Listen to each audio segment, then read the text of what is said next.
स्वागत आहे आपलं पुढील 3 दिवसाच्या हवामान अंदाजमध्ये. आज दिनांक आहे 24 मे. आज आपण 24, 25 आणि 26 मेचा हवामान अंदाज आजच्या व्हिडिओमध्ये पाहणार आहोत.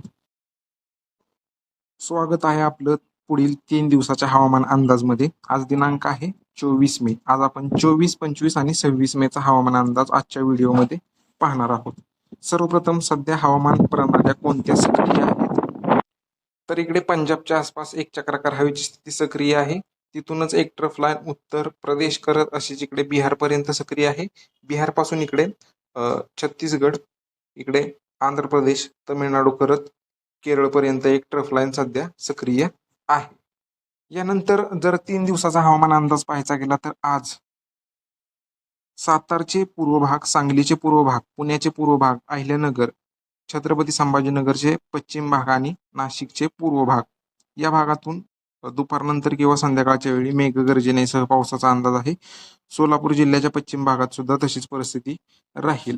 त्यानंतर हिरव्या कलर मधील जे जिल्हे आहेत इकडे सोलापूर, धाराशिव, लातूर, परभणी, जालना हा जो पट्टा आहे या भागातून तुरळक ठिकाणी स्थानिक ढगनिर्मिती झाली तर एका दुसऱ्या ठिकाणी पावसाचा अंदाज राहील. विशेष पावसाची शक्यता नाहीये. इकडे यवतमाळ, चंद्रपूर, हिंगोली, वाशिम तसेच अमरावतीचे उत्तर भाग या भागात सुद्धा स्थानिक ढगनिर्मिती झाली तर एका दुसऱ्या ठिकाणी पावसाचा अंदाज आजसाठी दिसत आहे.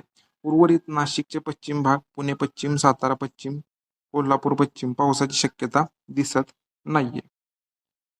तसेच इकडे पालघर, ठाणे, मुंबई, रायगड, रत्नागिरी, सिंधुदुर्गकडे पावसाची शक्यता नाही. काल सिंधुदुर्गात रात्री दक्षिण भागात पाऊस झालेला आहे. 25 मेला काय परिस्थिती राहील तर उद्या सांगली, सातारचे पूर्व, अहिल्यानगर, छत्रपती संभाजीनगर, नाशिक पूर्व हा जो पट्टा आहे या भागातून तुरळक ठिकाणी पावसाचा अंदाज राहील. सार्वत्रिक पाऊस नसेल.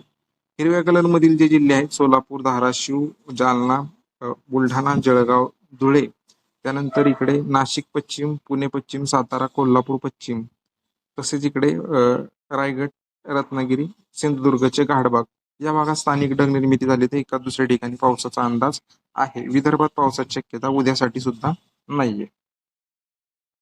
26 मेला सातारा, सांगली, सोलापूर, कोल्हापूर, सिंधुदुर्गचे दक्षिण भाग या भागात थोड्याफार पावसाचा अंदाज राहील. सार्वत्रिक पाऊस नसेल. काही भागात होईल, काही भाग कोरडे राहतील. छत्रपती संभाजीनगर, अहिल्यानगर, नाशिक पूर्व भाग, पुणे पूर्व भाग, बीडचे पश्चिम भाग हा जो पट्टा आहे या भागात सुद्धा स्थानिक ढगनिर्मिती झाली तर एका दुसऱ्या ठिकाणी पावसाचा अंदाज राहील. विशेष पावसाची शक्यता दिसत नाही. हा पाऊस सार्वत्रिक नसेल. काही कुठेतरी होईल, राहिलेले भाग कोरडे राहतील. बाकी विशेष पावसाची शक्यता 26 मेला राहिलेल्या जिल्ह्यातून नाही. विदर्भात इकडे पालघर, ठाणे, रत्नागिरी, मुंबई या भागातून पावसाची शक्यता, धुळे, नंदुरबारकडे, जळगावकडे, नांदेड, परभणी, लातूरकडे पावसाची शक्यता 26 मेला नाहीये. बाकी सध्याच्या अपडेटमध्ये एवढंच. धन्यवाद.